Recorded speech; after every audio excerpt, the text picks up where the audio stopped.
All right, how's it going? Welcome back to another video here in the series on differential equations. We are still on this section on systems of differential equations. And like the last couple of sections, this section here is going to be a relatively short section. This is going to be the last video talking about systems of differential equations. So in the last video, that was the first video on this new section, and we talked about solving systems of linear differential equations, right? And naturally, if we're restricting ourselves to the linear case for systems of linear differential equations, the next natural step is to be saying, well, let's look at solving systems of non-linear differential equations, right? And what I want to do, and you can probably tell by the title of the video, that's what we're going to be talking about today. But what I want to do before we dive into that is to kind of just explain what we mean when we say we're going to solve systems of nonlinear differential equations, because that's kind of a big task to ask for, especially just in a single video. And first thing is that realistically, solving systems of differential equations, period, whether you're looking at the linear or the nonlinear case, but especially the nonlinear case, that should really be saved for video series on courses like numerical analysis, where you use these numerical methods with the power of computers to help provide relatively efficient and accurate solutions to these more complicated systems. Okay, so I want to say that just to start off, right, that really this topic should be saved for another video series. But still, it turns out that even if probably the ideal way to handle systems of nonlinear differential equations is through numerical methods, there's still some analytical stuff that we can do that will help us understand what the solutions look like for these nonlinear systems. And that's really what we're going to be covering today. So kind of a small little subsection of this overall topic. Okay. So that's the first thing. That's kind of the small realm which we're going to be working in with this video. And then second, which is what I have right here on the board, this is what we're going to be referring to when we talk about systems of nonlinear differential equations. So in principle, you could have a system of n nonlinear differential equations, but just for simplicity, we're going to work with the n equals 2 case. And then also, when we're referring to equations as nonlinear, what we're essentially saying is that when we have a differential equation which contains a function, in this case x of t, and its first derivative x dx dt, the nonlinear component of the equation is going to be on the right-hand side of the equation, or this could be some just general function of x and y. And then same thing down here. Y of t is a function and its first derivative is also in the equation, so it makes it a differential equation. And the nonlinear part of this differential equation is going to be in the right-hand side, in this function g of x comma y. In other words, what I'm trying to say is that in principle, a nonlinear differential equation could also have functions that depend on x dot and y dot, but we're just going to assume for this video that when we refer to nonlinear differential equations, we are still able to isolate the x dot and y dot variables. Okay, so that's kind of another simplifying assumption that we're going to be making in this video. And then I guess just one final thing that I didn't write here yet, because we've been doing so much with differential equations whose solutions look like y of x, I just want to make sure that we're clear that in this system, there are two overall equations that need to be solved for, where the first equation is x of t equals whatever, and then the second is y of t equals whatever.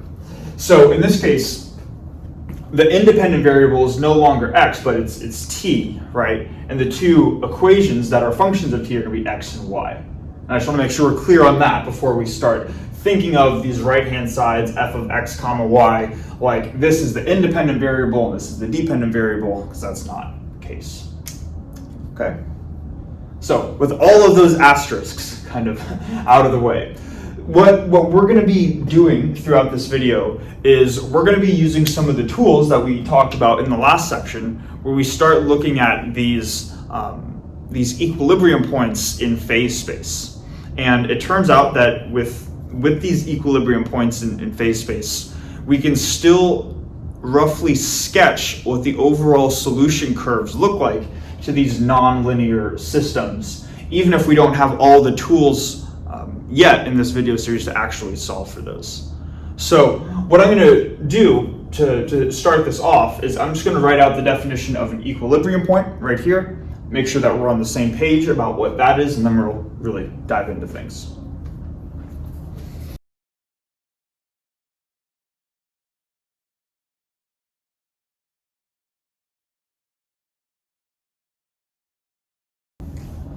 Okay, so we have the definition for an equilibrium point right here, so let's go through it together. It says here that an equilibrium point is simply a point in which all of the first derivatives of your system go to zero.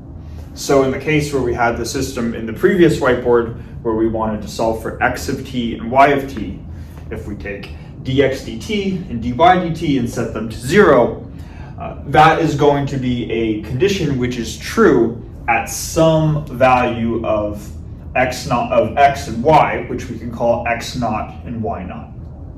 In this pair of values, x naught comma y naught, in which this condition right here is true, this pair of values is what defines the equilibrium point. Okay, and hopefully this doesn't seem too complicated of an idea. This has been something that we've more or less iterated a couple times now throughout this video series, where if you want to find the points at which you have a local maxima, a local minima, or a saddle point, you simply set all the first derivatives of your system equal to zero. Kind of this sort of fundamental calculus concept that we're just seeing surface once again. Okay, so hopefully this makes sense. Now, because when we look at solutions of nonlinear differential equations, or at least what they look like visually in phase space, what their phase space trajectories look like, these equilibrium points right here are going to be kind of the central objects that we base everything around. So they're kind of important for what we want to do. So what that means then is we're going to have two main goals with these equilibrium points. The first is we want to be able to identify them, to say what values of x and y cause all of the first derivatives in the systems, all of the first derivatives in the system to go to zero. So first thing is just identifying equilibrium points, and the second is actually classifying them, saying are they stable, are they unstable, are they saddle points, how can we think of them, right? So what we're going to be doing now is we're going to say let's figure out how to accomplish those two goals for systems of nonlinear differential equations. And I think what I'm going to do is just to write out the system that we had on the previous whiteboard. We're going to write that down again, where we had, I think it was x dot dx dt is some function of x and y, which we call f, and then y dot, or dy dt, is some other function of x and y, which we called g. Now, if we want to find the equilibrium points for this system of equations right here, simply what we need to do is we just got to apply this condition. We got to take the first derivatives and set them to zero. So with whatever system that you're working with, whether it's an example or it's on one of the problem sets, the first overarching goal is you want to be able to take your system and then be able to isolate it for x dot and y dot. Or you just want to be able to take it, I guess more generally, you want to be able to isolate for all of the first derivatives in your system. In this case, it could be 2, but in the general case, it could be n, right? And again, because this is an introductory video series on differential equations, every nonlinear system that we work with is going to inherently be able to be simplified to this form right here. So that's the first goal. You want to say, okay, let's be able to isolate for x dot and y dot, and then apply this condition by just setting x dot and y dot equal to 0, like this. And by setting them equal to 0, the way that we identify equilibrium points kind of just arises naturally like this, because we see that when x dot equals 0, that means this function on the right hand side of the differential equation, f of x comma y, also has to be equal to 0. And same thing down here, right? If y dot equals 0, the g of x comma y also needs to equal 0. So what we're left with is we have a system of two equations, this being the first and this being the second, and we're looking for two unknowns. We're looking for the values of x and y, which cause this system to be true. And we call those values of x and y, x naught and y naught, and that would form our equilibrium point. Okay. So really, at least for identifying equilibrium points, hopefully it's not too bad. You simply take the right-hand side of your differential equation, you set it to 0, and then just solve for whatever x and y are. Okay. Now, the next step is where you get a little bit more involved, and you say, okay, once we've identified an equilibrium point, once we've found an x naught comma y naught sort of pair, which satisfies this condition right here, how can we go about classifying it? And the way that we go about classifying it is actually not to start by just looking at the equilibrium point itself, but to look at a point in the surrounding neighborhood of this equilibrium point. And here's what I mean. So we're going to be looking at x and y values where they're not exactly equal to x naught and y naught, but rather they're going to equal x naught and y naught plus some discrepancy parameter. Typically, these discrepancy parameters are denoted with Greek letters, and I'm just going to use the same notation that Dexter's using in his notes, where he calls the discrepancy parameter for x, he calls that the Greek letter xi. So it looks something like this. It's spelled xi. And then for the y equation, he says, let's look at y equals y naught plus some Greek letter, which he calls eta, or eta. Okay. This is more or less how you draw them, at least. So we're looking at some x and y values that are in the nearby region of x naught and y naught, okay? But they're not exactly at the critical point, or the equilibrium point, I should say. So how can we end up using this sort of notation right here to classify equilibrium points? And what I'm going to do is I'm going to just do this for the top equation, the x equation, and the y equation has an identical structure. So you could go through the exact same steps for the y equation. So if let's see, where am I standing? Let's maybe take this x equation, we'll come down here, and as a first step, we're just going to differentiate every term in this equation.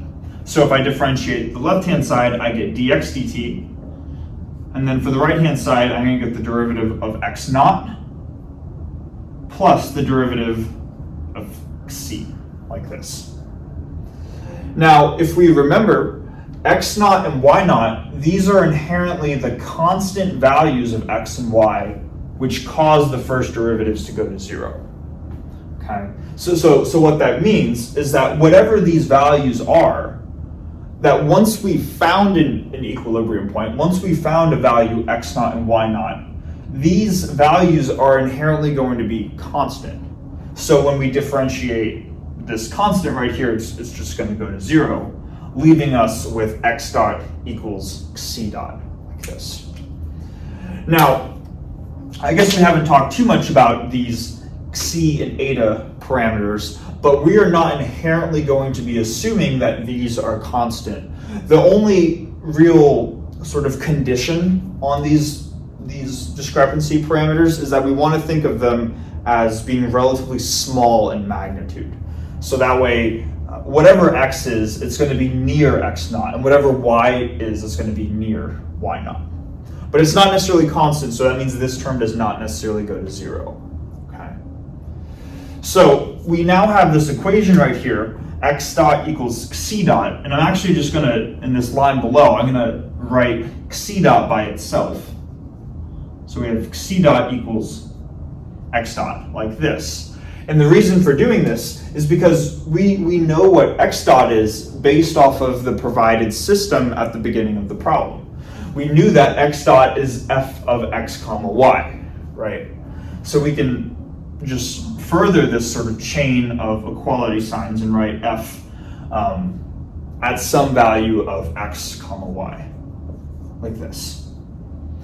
Now, the next step is that this is not just any value of f of x comma y, but we know specifically what x and y are equal to, right? We said we're going to be looking at x and y values that are near the equilibrium point. So rather than writing x just like this, I'm going to write f of x naught plus c, and then rather than writing y like this, we're going to write this as y naught plus eta, like this, okay? So you see how the pieces kind of just naturally seem to fall into place here. So we have c dot is equal to this expression right here, and now what we can do is we can expand this function as a Taylor series. This is what we often do with these types of problems, right? This is a very common thing. And what we're going to do is because c and eta are inherently functions of time, we can then express this function f right here as a Taylor series in terms of both c and eta. So let's go through that. So all of this is equal to each other. So if I just write an equal sign down below, I'm going to have that. Oops, not the best c. Greek letters are sometimes difficult for me to just naturally write. Let's try to make a good c. That's not too bad. Okay. So if we want to expand this function, this multivariate function, in terms of c and eta, we're going to first have the 0th order term, which is just evaluating f at the equilibrium point. So not near it, but at it. So that's going to be f of x naught comma y naught. Then next, we're going to have the first derivative terms. So that's going to be, let's see, that's going to be partial f, partial, let's see this. This is going to be partial f, partial x, evaluated at x naught, y naught, x naught, y naught. So we have the first derivative times, or the first partial derivative times the first variable, which is c. And then the same thing with the other partial derivative, right? We're going to have partial f, partial y. Same thing, evaluated at the critical point, so evaluated at x naught, y naught, times the linear order term for eta, like this. So this would be the 0th order term. These would be the 2 first order terms, because we have a system of 2 equations. And then after that, we're going to inherently have higher order terms, the 2nd order term, the 3rd order term, and so on in the Taylor series. So what I'm just going to do here is I'm just going to write out this big O, the big O notation, and just say that this big O is going to contain all higher order terms of c and eta. So this would be of order c squared and eta squared. I'm running out of room a little bit, but c squared, eta squared, if not larger terms. Okay. We're not going to be writing out the full-on Hessian matrix. We're just going to kind of combine everything into this term right here. Now, looking at this system, or I should say looking at this equation right here, if we look at this first order term, f evaluated at x naught comma y naught. Remember, x naught comma y naught is inherently the critical point. So f evaluated at x naught and y naught is just f evaluated at the critical point. Same thing, but if f of xy is equal to x dot, then and f is evaluated at the critical point, that is the point where x dot is inherently 0, right? All of this is to say that if we're evaluating f at the critical point, then this term needs to go to 0. Okay, I made that a little more complicated than it should have been, but hopefully we get the idea that should be going to 0. Okay, so that's the first thing that simplifies. Then we have these two first order terms right here, which we're going to leave alone for now. And then we have these higher order terms right here. And this is where we make this assumption, but it's a pretty reasonable assumption that these terms can be neglected so long as the values of xi and eta are small. And that's what we kind of were mentioning right here too, right? That we want to be looking at x and y values that are near the critical point, x naught comma y naught. In other words, small values for xi and small values for eta. So in the case where both xi and eta, at least the magnitudes of xi and eta are significantly less than 1, then these higher order terms can also be neglected. We can effectively ignore them and still get a reasonable approximation. That's going to leave us with xi dot is equal to just the two first order derivative terms. So we're going to have xi dot is equal to partial f partial x times xi, so times xi plus partial f partial y times eta, where these derivatives are evaluated at the critical point, like this, x naught, y naught. Okay, all right, so hopefully that makes sense. This is the overall just sort of process that we would go about for solving for this xi dot term. We could do an identical sort of analysis and find a similar expression for eta dot as well. The discrepancy term for this that gets introduced in the y equation. So if we had eta dot, you go through the exact same steps and you're going to get partial g partial x evaluated at that same critical point. So x naught y naught times xi plus partial g partial y evaluated at the critical point times eta, like this. So you get this system of equations, and I realize I'm kind of going all over the board, but if we were to just rewrite this system of these two equations right here, we could rewrite that as a matrix vector system. I'm going to do that over here, and that'll be the last thing I write on the whiteboard, so I'm not jumping too much all over the place.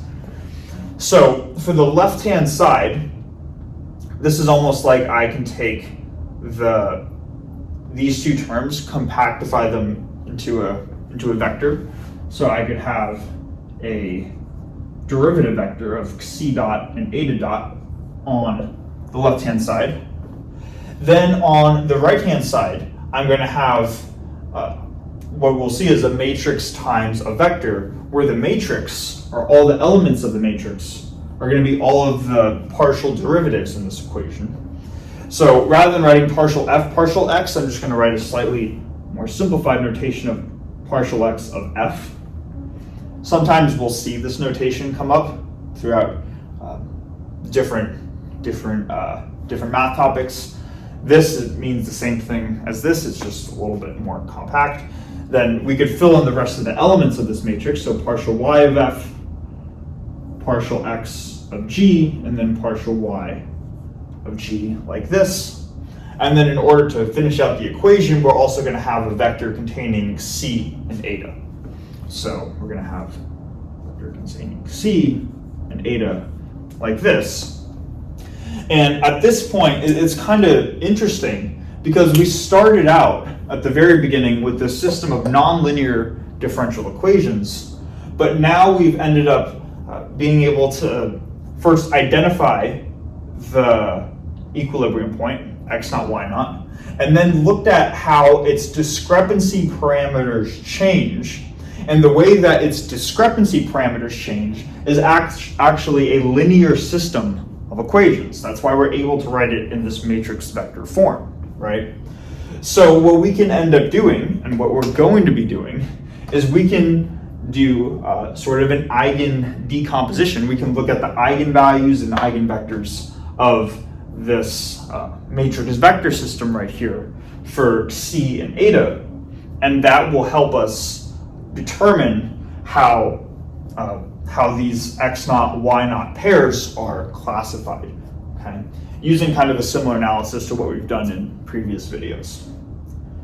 All right, so hopefully kind of the steps to end up getting to this equation make sense. But I think to solidify what we have going on over here, to try to say, okay, well, how do we actually classify equilibrium points? It's most useful to actually go through an example, to actually solve for the eigenvalues of this matrix vector system and to see what the corresponding phase space trajectory portraits look like. So that's what I'm going to do next. I'm going to erase pretty much everything that we have right here. We're going to go through an example kind of tying all of this together, and that'll be it for this video.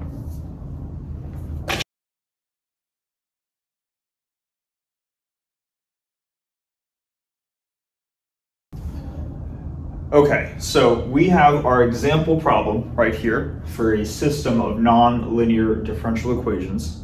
And again, rather than explicitly solving for x of t and y of t, we're just going to be identifying its equilibrium points and then classifying them to look at their phase space trajectories as a way of more or less visualizing what the solutions are going to look like without explicitly solving for it itself. Okay. So first thing that we need to do is we need to just identify what are the equilibrium points for this system. So that's what we're going to start with. So conveniently, this system of equations is already written in the form dx dt equals something and dy dt equals something. So the first derivatives are already isolated for, and we've mentioned that we can find equilibrium points when these first derivatives go to 0. So if we just set the first derivatives to 0, like this, we now have a system of two equations with two unknowns. And our goal at this point is now to say, okay, what are all of the possible x, y value pairs in which both of these equations are satisfied? Okay, so that's what we're going to be doing first. Now, with I'll start by writing out this top equation right here, and then I'll write out the bottom equation over here. But what I'm going to do, and this is kind of a common technique that we'll see when trying to find what are all of the x, y value pairs that cause both of these equations to be true. A common technique is we like to factor out terms that are contained in each of the individual terms if possible. And this is conveniently an example where that occurs. So if we look at this equation right here, we look at this left-hand side of the equation and notice that each term has a factor of x in it. So that can be pulled out, leaving us with 8, or x times the quantity 8 minus 2x minus 2y equals 0. Okay. So that would be our first equation, and then for the bottom equation, both of these terms have a factor of y in it, so y can be pulled out, leaving us with x minus 1 equals 0. And now, again, our goal is to say what values of x and y cause both of these equations to be true simultaneously. Let's start with this equation, and forget this equation for just a moment, and say, well, what values of x and y would cause this equation to be true by itself? And what we see is that, well, we have a product of two things. We have x times a thing in parentheses equals 0. So the way that this equation is going to be true is either if x is equal to 0 or if the thing in parentheses is equal to 0. So let's write out those conditions. So we're going to say that either x equals 0 or the thing in parentheses, 8 minus 2x minus 2y equals 0. Okay. And I like to try to just go through this systematically, so that's why I'm kind of just starting with one equation at a time. So we're starting with this equation and we've broken it into one of two possible cases. And now let's just further focus in on the first case. So let's focus on the case where x is equal to 0. If x is equal to 0, this equation is immediately satisfied because we have 0 times something is 0. But we also need this equation to be satisfied as well. So now what we would do is we'd say, okay, well if x is equal to 0, let's plug that value into here and see what y needs to be in order for this equation to also be true. So at x equals 0, we would have y times 0 minus 1, or negative 1 equals 0. And the only way that that can be true is if y is also equal to 0, right? So in the case from this equation where x is equal to 0, we find the corresponding y value is also 0. So our first equilibrium point is just the origin, it's 0, 0. So if I were to write out all the various equilibrium points, maybe I'll call the first one x1, y1. The first one that we found is at the origin. Okay. Now let's go to this condition right here. We have 8 minus 2x minus 2y equals 0. First thing that I see is that I can factor out a factor of 2 from the left-hand side, which would leave me with, if I bring this equation down here, I would have 2 times 4 minus x minus y equals 0. And then if we divide 2 over if we divide 2 from both sides of the equation and isolate for y, we can end up simplifying this so that we get y equals 4 minus x, like this. So essentially what this is telling us is that whenever x and y are related by this equation, this overall expression that we have right here is going to go to 0. But notice that there's not an explicit x, y value pair that we can further extract from this equation alone. There are an infinite number of x, y value pairs that make this 0, right? Like when x is 4, y is 0. When x is 3, y is 1. When x is 2, y is 2. All of those values would make this equation true. But we're not looking for all of the values of x and y that make this equation true. We're now going to say, okay, well, what are the values of x and y that make both this and this equation true? Okay. So hopefully, do we see how we can systematically kind of break this down? We started with this equation, but by splitting it into two possible cases, we've now simplified our system of equations to this equation and this equation right here. Okay. So these are the two equations that we're going to work with. And now it's at this point where we can start to look at this equation, because we haven't done so much with this one yet, right? We say what values of x and y are going to make this equation true. Well, that's either when y is equal to 0 or the term parentheses equals 0, all right? So we can write either y equals 0 or x minus 1 equals 0, all right, the term in parentheses. Same thing, let's just start with the first of these two cases. When y equals 0, this equation is satisfied, but we also want to make sure this equation down here is satisfied. So let's say, okay, well, let's plug in y equals 0 into here and see what the corresponding x value is. So plug in y, and we get 0 equals 4 minus x, or in other words, x is equal to 4, right? 4 minus 4 is 0. So what we found is that when y equals 0, x equals 4, and that's another equilibrium point. So I'll write our second equilibrium point that we just identified is when y equals 0 and x equals 4, like this. That took care of this case. Now let's just go over to the other case and then we'll have found all of the equilibrium points for the problem. We have x minus 1 equals 0. This is going to be true when x equals 1. We say, okay, when x equals 1, this equation is satisfied. What does the corresponding y value need to be over here so that this equation over here is also satisfied? We just plug x equals 1 into here, we get y equals 4 minus 1, or 3. So our final equilibrium point is, which I'm going to denote x3, y3, is when x equals 1, y equals 4 minus 1, or equals 3, like this. Okay, so that's kind of the process for going about how to at least identify the equilibrium points. Now, what I'm going to do is I'm just going to erase what we have right here, and then we're going to be going through these equilibrium points one by one to show how we can use the machinery from the previous whiteboard to classify each of them and to kind of look at the phase space trajectories for the solution curves.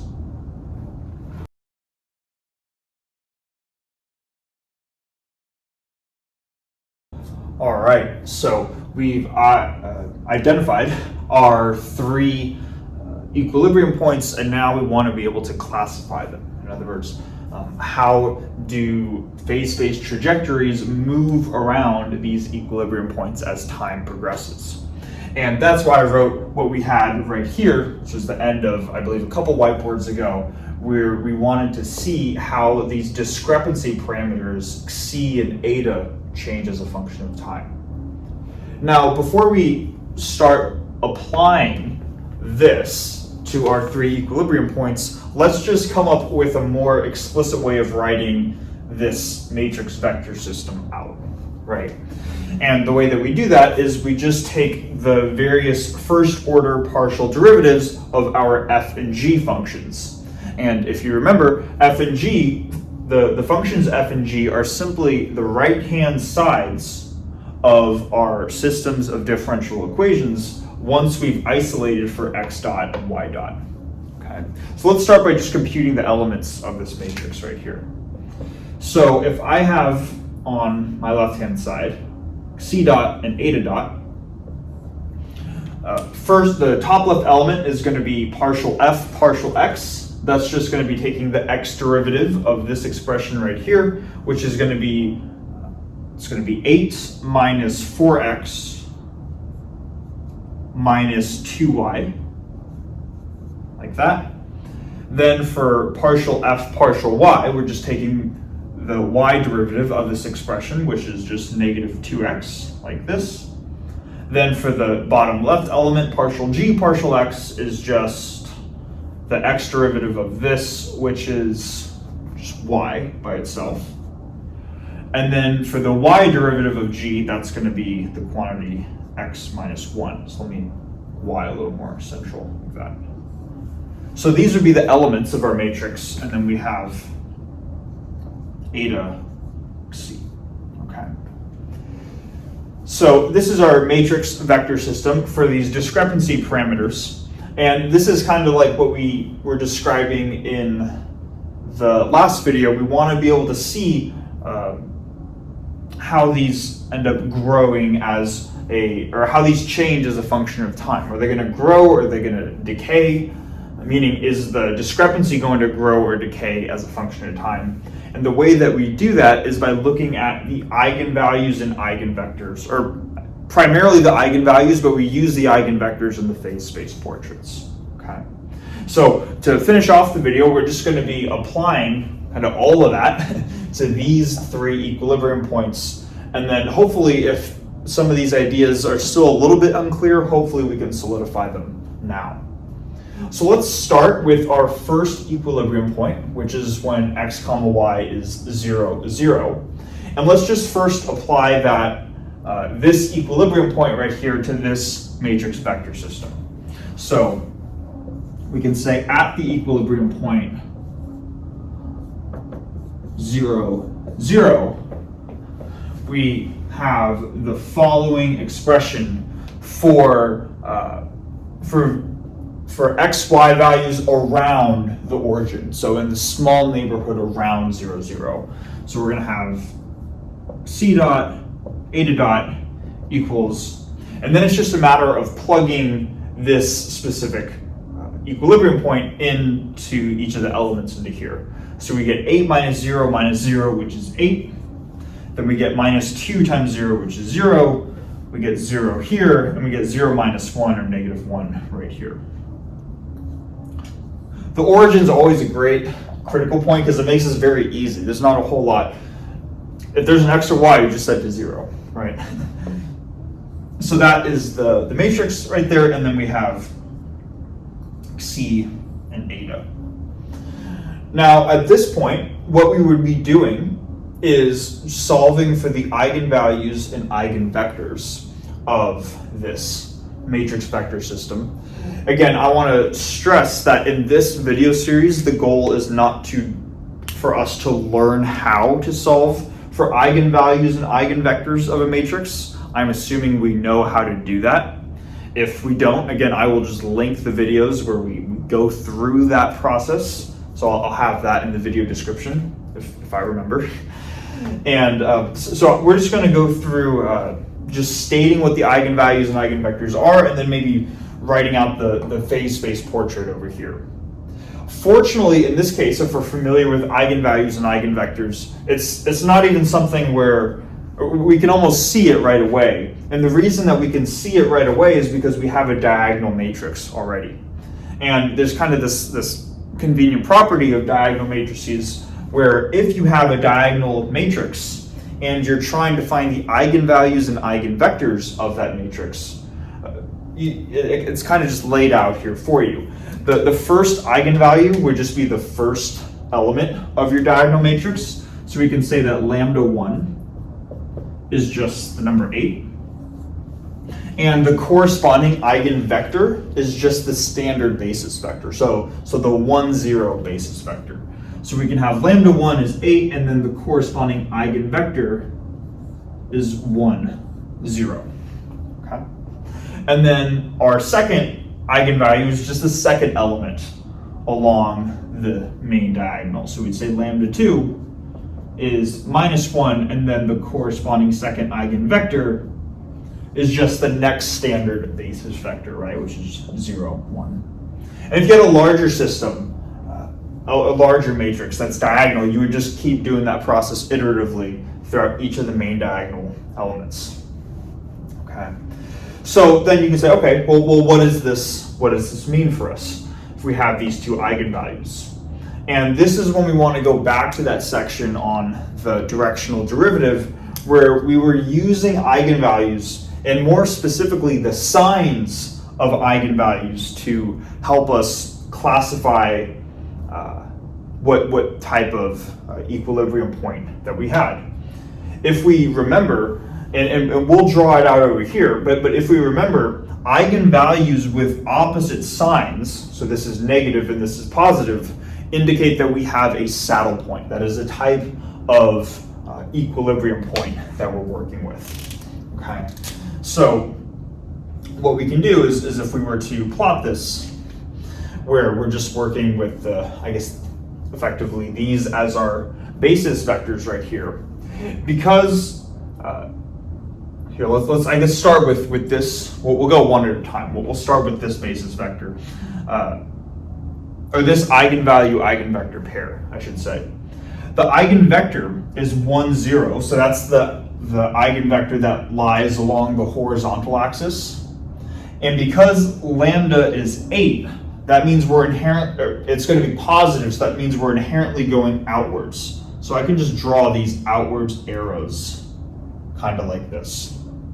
Again, the reason why it's positive is we want to remember that a lot of times these eigenvalues show up in the exponent of an exponential function, right? Like if we have e to the lambda t, and then lambda is positive, that means that this function, this exponential function, is going to grow as a function of time. So it's going to be moving away from the origin, this central point, as a function of time. And that's why the arrows are drawn outwards. Then for this second eigenvalue-eigenvector pair, the eigenvector just lies along the vertical axis like this. And because the eigenvalue is negative, that's kind of like having a decaying exponential function. As time progresses, what am I trying to say? That the discrepancy is effectively going to point inwards. It's going to go to 0 or more towards the origin as a function of time. So we can see that because we have these opposite signs right here in the eigenvalues, if we're along this vertical axis, we're going to tend to go towards the origin. But if we lie to the left or right, we're tending to go away from the origin. So that's how we get this saddle point behavior. Okay. So hopefully that makes sense. That's for the first stationary point. Then moving on to the second stationary point, I'll just erase what we have right here, and then we'll go through that one next, maybe covering some slightly different details if we missed anything in the first one.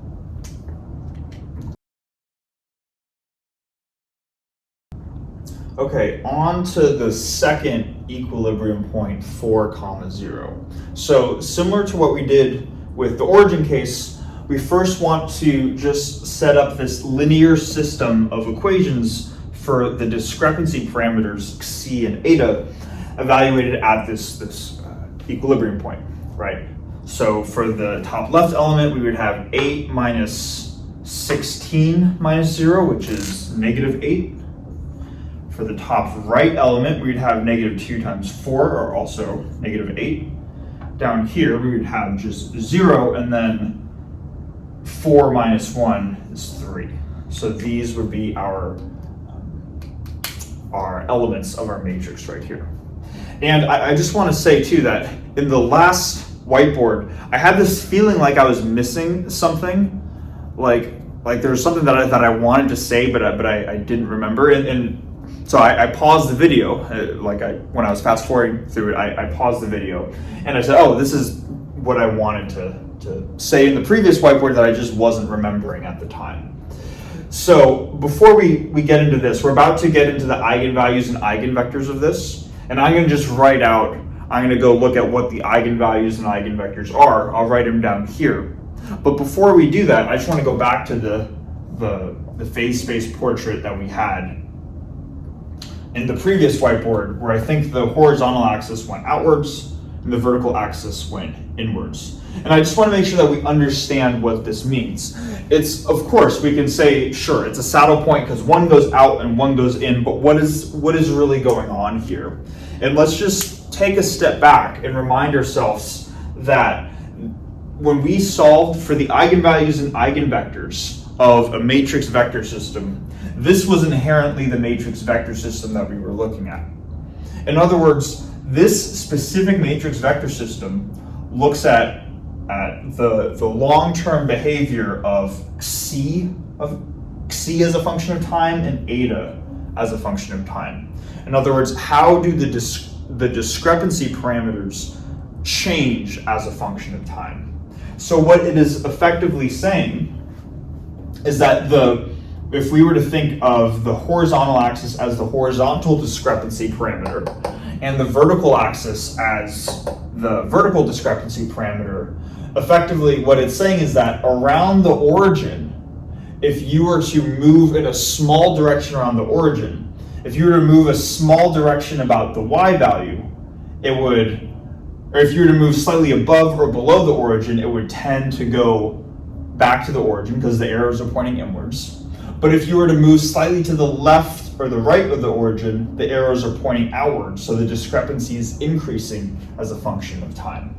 So that's how we can kind of relate the phase space portraits to what's actually going on. We can say that whatever the solution curves look like, this is what the solution curves are going, this is how they're going to behave around this critical point as time progresses, because this describes the evolution of these discrepancy parameters as a function of time, okay? So I just want to make sure that connection is clear, because that's how we can go from just this sort of abstract looking diagram to say, okay, what does that actually mean for the system that we're working with, all right? I realize I probably should have mentioned that in the previous whiteboard, but wanted to throw it in now. So what we're going to do now is I'm just going to look at what the eigenvalues and eigenvectors are for this matrix vector system. We're going to write out what those are, and then we're going to see, okay, what does the corresponding phase space portrait look like for that set of eigenvalue and eigenvector pairs.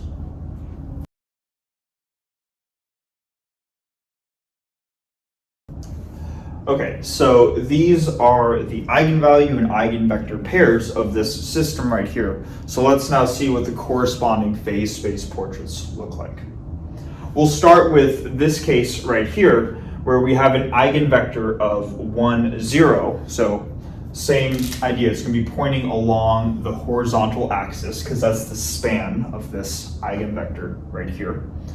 And because lambda 1 is, or the corresponding eigenvalue is negative, again, that's like a decaying exponential function, so the long-term behavior is going to be pointing radially, or not radially, but it's just going to be pointing inwards, right?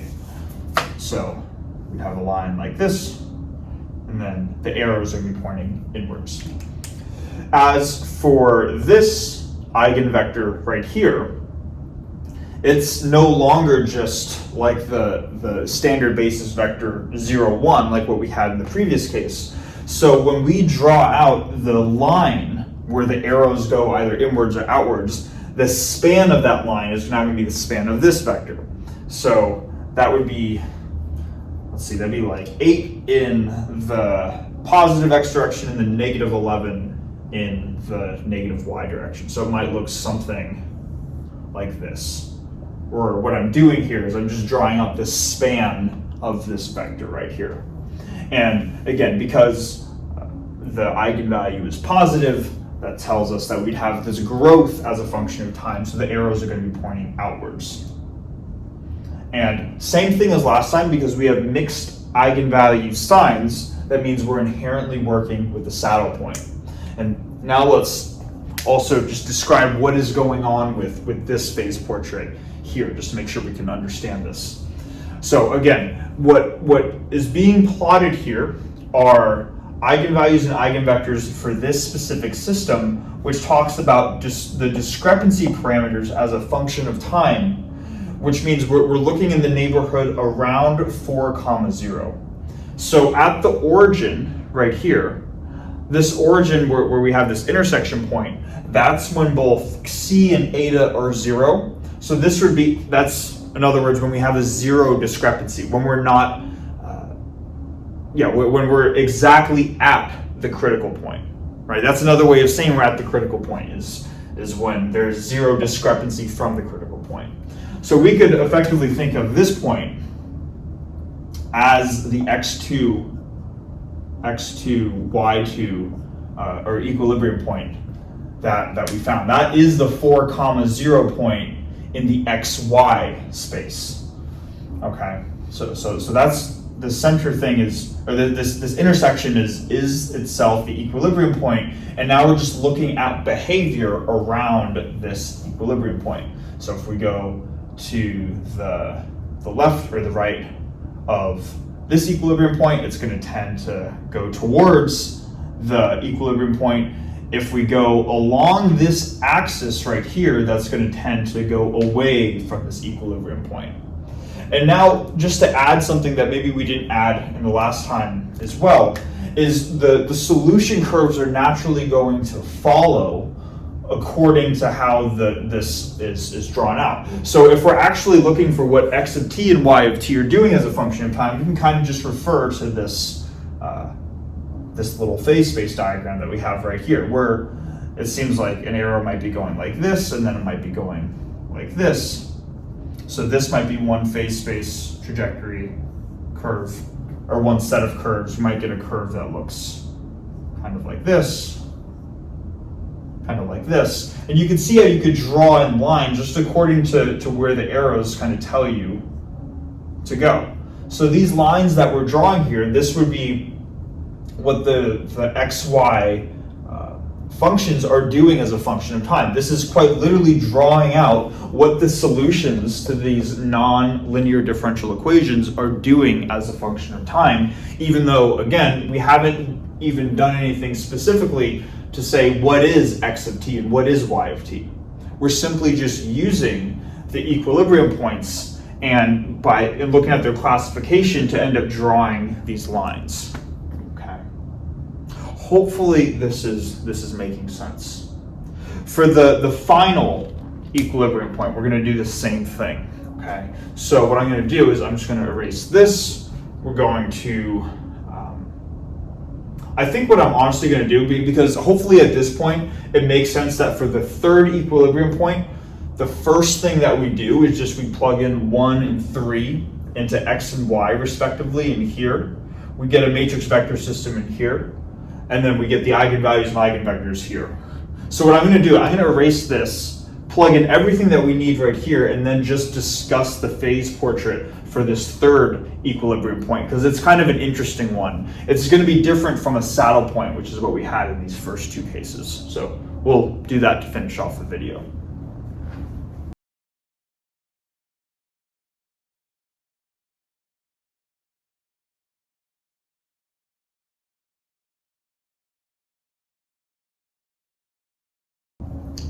Okay, so now we're on this final equilibrium point, 1, 3, right here. And this 2 by 2 matrix right here is what we would get if we plugged in 1, 3 in for this general matrix right here. And so this is the matrix vector equation to describe how the discrepancy parameters change as a function of time. And one general property of calculating the eigenvalues and eigenvectors of a real matrix is that the eigenvalues are either going to be real or they're going to come in complex conjugate pairs. And what we've seen so far is that the eigenvalues are real, but this is now a case where the eigenvalues come in complex conjugate pairs. Okay, so we see that we have -1 and then either plus or minus I times the square root of 5, where I is the imaginary unit number. And then these are the corresponding eigenvectors, which in turn are going to be complex. See that we have a factor of I in both of these eigenvectors, okay? So the natural thing to think about is like, okay, well, what does this mean for the phase space diagrams then, right?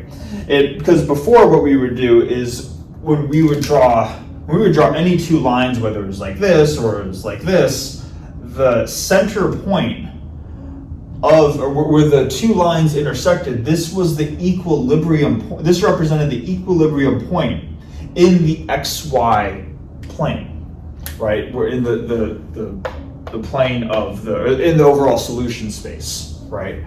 But here, now it looks like these eigenvectors are complex. So how do we draw that out, right? And basically, what we should be thinking of is rather than trying to draw out eigenvectors in some complex plane where we have like this it's like traveling in this imaginary axis and it really gets unphysical. All we have to do is just to remind ourselves, well, what does this mean for us, or I should say, what does this mean for our equilibrium point if our eigenvalues are inherently complex? What does that mean for the solution curves in just the XY space? So what I'm going to do now is, rather than starting to draw out some equilibrium lines where the intersection is itself the equilibrium point, I'm just going to draw out the XY space itself. And I'm going to specifically draw out, I guess, the equilibrium point 1, 3, and that would be this one right here. So this would be 1, this would be 3, okay? And I guess just to be complete, we also have the equilibrium points 0, 0, and then we have 2, 3, 4. We also have this 4, 0 equilibrium point, right? Like that. Okay, but this is 1, 3. I don't want to write out 1, 3, and we'll see why in a minute. When we have complex eigenvalues, we should think of plugging these complex eigenvalues into an exponential function, kind of like what we were doing in the last video. And when we plug it into the exponential function, we can break that into a product of two different exponential functions. And maybe let's just do that real quickly right here, because we said it a bit in words last time, but let's actually go through it. So if we were to take e to the lambda t, which is the type of function that determines how these discrepancy parameters change as a function of time. For lambda 1, we would have e to the -1 plus I times root 5, all of that in parentheses times t, right? When I say that this can get broken into a product of exponential functions, all I'm simply saying is that we can distribute t into the real part and the imaginary part to give us e to the negative t times e to the I root 5 t, like this. And we can use this product of, we can use this product of exponential functions to help us look at how the phase space solution curves are going to be as a function of time. So the first part is, maybe let's just look at the imaginary part right here. When we have a complex exponential, e to the I times something, we know from Euler's identity that this can be broken into a sum of sines and cosines. And what we're going to get is we're going to get this naturally sort of behavior that oscillates about the origin, or kind of orbits about the origin as a function of time. So if the real part of this was 0 and we only had the complex exponential part, we only had this exponential right here, if we were to draw out phase space diagrams, we would just be drawing ellipses around this point, just constant orbit around this point right here. But that's in the case where there's no real exponential term right here. But because there is a real exponential term, that means that phase space curves do not just oscillate around here forever, but they're eventually going to spiral inwards, or they're going to spiral outwards. And whether they spiral inwards or outwards depends on the behavior of this real function, or I guess the real component of our eigenvalue. Because this is inherently negative, we're going to have a decaying exponential, which means that even though we're going to have this spiraling, or I should say, even though we're going to have this rotating about the fixed point behavior, like this from the complex term, because this is a decaying exponential, it's eventually going to be spiraling inwards and decaying towards the equilibrium point, 1, 3.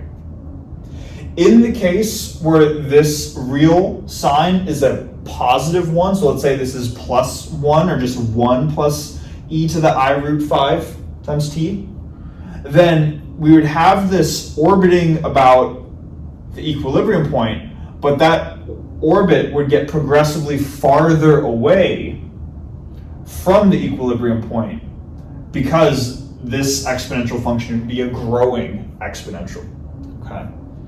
So the real value, or the sign on the real part of the complex exponential, is what determines if we have a spiral that goes inwards or if it goes outwards. In this case, it goes inwards.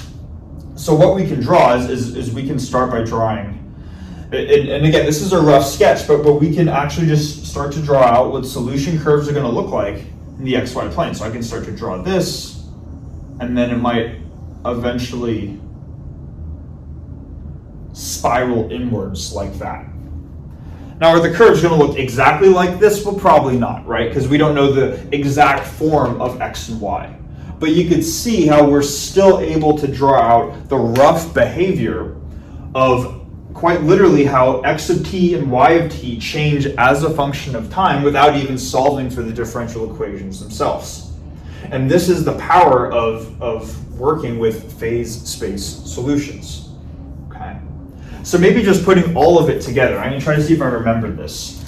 We're going to have, let's draw out the intersection. This is the phase space diagram for the third critical point. Let's do the same thing that what we were drawing with the first critical point and the second critical point to really put it all together. So with this critical point, we had our eigenvectors pointing, I'm trying to remember how they were pointing. I believe they were pointing outwards here and then inwards here, right? And then for this critical point, let's see, what were they pointing? Or where were they pointing? I know the lines look like that, and then I think they pointed outwards along the horizontal axis and then inwards along the vertical axis. Let me actually just double check real quick. I don't remember. Oh, it's the other way. It's the other way. For this critical point, sorry, I know there are a lot of arrows, right? But if we were drawing those intersection lines for the second critical point along the horizontal axis, they went inwards. and along the vertical axis, or the slanted axis, along the span of 8, negative 11, they went outwards. So we could probably draw a curve that looked.